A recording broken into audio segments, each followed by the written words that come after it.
Y ya estamos de vuelta aquí en la mesa central. De acuerdo con el estudio Mercado Eléctrico Mexicano y sus oportunidades de financiamiento de HR Ratings, la reducida participación de fuentes renovables en el país ha generado que la energía eléctrica en México cueste lo doble que en Estados Unidos. Y para hablar de este tema se incorpora a la mesa Baude Barrientos. Bienvenido. Hola, Gonzalo, Abraham. Hola, Barry. Pues, ¿qué tal? A mí de este estudio me sorprendió el dato durísimo de que en México cuesta el doble que en Estados Unidos por falta de energías renovables. ¿Cómo ven este tema? Yo, perdón, que me adelante a lo que iba a decir Barry, yo nada más quiero dejar otra vez sobre la mesa. No hicimos una reforma energética en la cual íbamos a empezar a impulsar este tipo de... Nada más, plantamos la pregunta. Es pregunta, no se supone que para finales de esta administración íbamos, hashtag es pregunta. Entonces, no habíamos dicho, no se había dicho al principio de esta administración que cuando terminara el actual sexenio íbamos a estar produciendo, ¿cuánto era? Casi un cuarto de la energía eléctrica a través de energías renovables. Estamos en 21% y hay que decir que esto incluye hidroeléctricas, nuclear también, ¿no? Claro, la nuclear ahí es medio engañoso el asunto, ¿verdad? Entonces... Y es muy pequeña, ¿no? Exactamente, pues es muy engañoso. Entonces, a lo que voy es eso, o sea, tenemos un proyecto que se planteó al inicio de esta administración y que tenemos actualmente un resultado terrible, que es que nuestro vecino del norte se paga la mitad por la energía eléctrica de lo que pagamos acá, y también te habla de un mercado eléctrico pues poco competitivo. Sí, efectivamente, desde el 2015 que comenzó la apertura del mercado eléctrico, ya para estas alturas del partido se pensaría que ya estuvimos avanzando. Al parecer no es así, o sea, las subastas no han madurado lo suficiente, las 3 subastas de largo plazo. De hecho, solo 5 proyectos se han concretado, la mayoría están en construcción, otras están en veremos, y pues puede sonar a fracaso. Pues detrás de ello, yo quiero comentar, este estudio está desnudando una realidad. O sea, en Estados Unidos, por ejemplo, en el año, la tarifa industrial ha aumentado 11% en términos de dólares. 11%. En México, por ejemplo, la tarifa en horario punta, comparando diciembre de 2017 contra noviembre de este año, contra este mes, aumentó en algunas partes del país 91%. O sea, en la península de Yucatán aumentó 91%, en otros estados del país el 48%, el promedio es 60%. En media tensión, o sea, que es donde está la mayoría de las pymes, aumentó 55%. Y esto refleja también el hecho de que desde que de diciembre del año pasado, con el nuevo esquema tarifario, se trató de reconocer todos los costos de generación de CFE. Y que no se logró. Y que no se logró, es cierto. Que después de diversas reuniones con empresarios, con expertos del sector, se consiguió que se aminorara, se tratara de minorar las tarifas, el incremento de las tarifas eléctricas, y de hecho hay una baja de 2%. De repente acumulas hasta septiembre un incremento del 100%, cambia el escenario por completo y ahora caen las tarifas, 2%. Esta volatilidad en el precio de la electricidad pues lo trata de reflejar el estudio. Abraham. Creo que sí, es muy importante hablar del efecto que tiene esta disparidad, ¿no?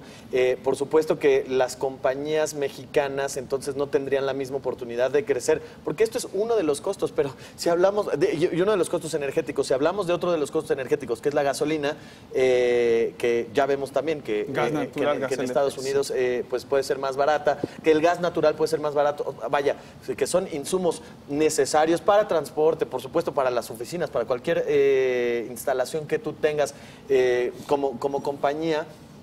Cuando estos insumos son mayores o que tengan menos, o sea, una mayor tasa de mortalidad de compañías en los primeros años de operación. ¿Me explico? O sea, creo que este es el efecto, ese efecto de las tarifas eléctricas. Pues es un efecto negativo, o por supuesto para los consumidores normales, o sea, para las casas, pero para las empresas creo que es fundamental.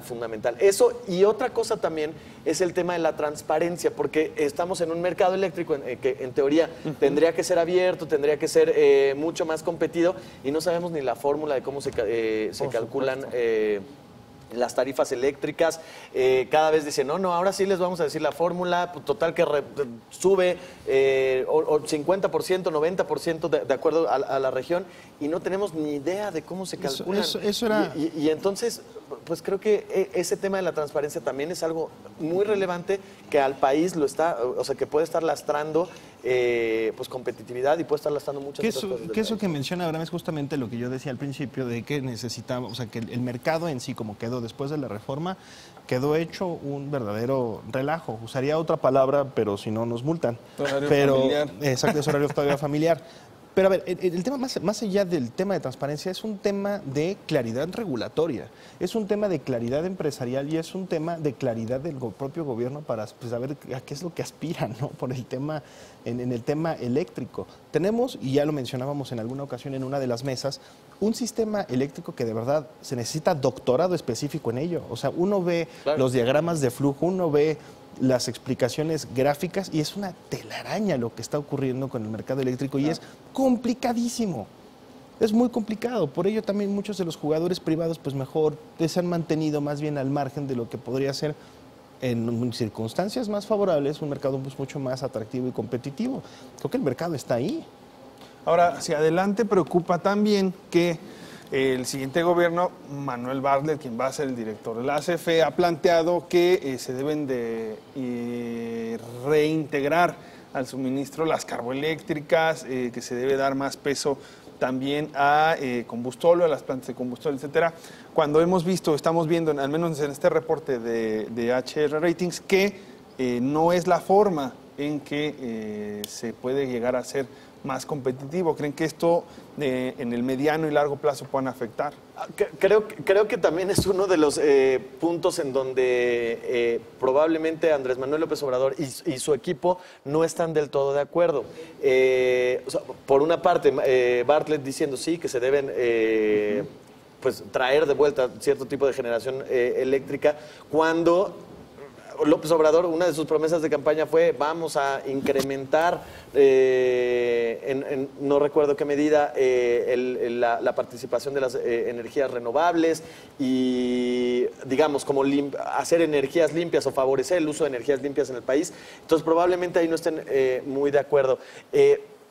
Digo, por lo menos tenemos esa promesa, ¿no? De que estas... o sea, de que las energías limpias cobrarían una mayor relevancia. Insisto, creo que en la medida en la que comiencen a desenmarañar o a transparentar un poco más las operaciones en el mercado eléctrico del país, bueno, pues en esa medida también entrarán nuevos jugadores o estarán interesados nuevos jugadores que puedan pues promover una competencia que al final beneficie al consumidor. Pero creo que la pregunta que planteaba Atza sobre el futuro inmediato de la CFE en manos, por ejemplo, de Manuel Bartlett, yo creo que esto que planteas, Abraham, se ve lejano. O sea, el que tengamos un mercado no lo planteé yo, lo planteó el nuevo gobierno. No, entiendo, o sea, pero vaya, o sea, no creo, más bien me refiero a lo que tú planteabas de tener una mayor claridad, una mayor transparencia para tener un mercado más competitivo. Creo que sí va por ahí, no creo que la siguiente administración, por lo menos en el caso de Manuel Bartlett, específicamente esté buscando ello. Yo creo que más bien hay otra prioridad ahí. Ellos sabrán cuál es, digamos, de acuerdo con los números que han ido revisando de la empresa productiva del Estado, si funciona o no funciona o hacia dónde quieren llevar a la empresa. Pero lo claro es que el modelo actual, pues no funciona. El modelo actual ya llevamos, ¿cuántos años de la reforma? ¿4 años? Sí, 5 años, vamos para 5 años y sigue sin jalar este punto en específico, que probablemente sea el que más beneficio le hubiera generado al mayor número de la población. Sí, la siguiente administración está explorando, ¿no?, alternativas. Pero, por ejemplo, yo me quedo con los comentarios que hizo Jaime Hernández hace unos días, en el sentido, director de la CFE, en el sentido de que para el próximo año la empresa productiva del Estado ya no utilizaría gas natural licuado. Ya no compraría cargamento de gas natural licuado. ¿Por qué? Porque ya se estarían conectando la gran mayoría de los gasoductos que ahorita están en construcción o que están en la etapa final de Estados Unidos a México. Y también por cuestión simple de costos, ¿no? Al señor Bartlett le van a decir, señor Bartlett, el gas natural nos cuesta $4, el gas natural licuado nos cuesta 11. Pues ahí es Son números. Son los números. Son números. ¿No? Los números van a gritar.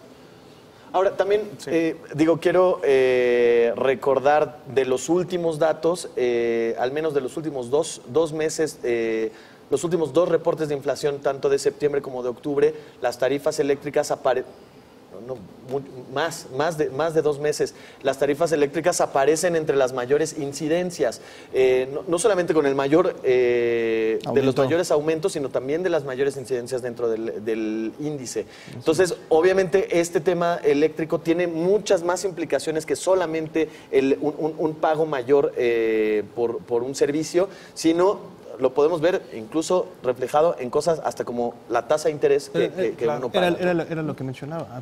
Ahora sí que hasta aquí llegamos con la información, sin duda un gran tema que vamos a seguir comentando. Hasta aquí llegamos en la mesa central. Gracias por acompañarnos. Quédese en el Financiero Bloomberg con Mauricio Mejía y su Expreso Doble. Hasta mañana.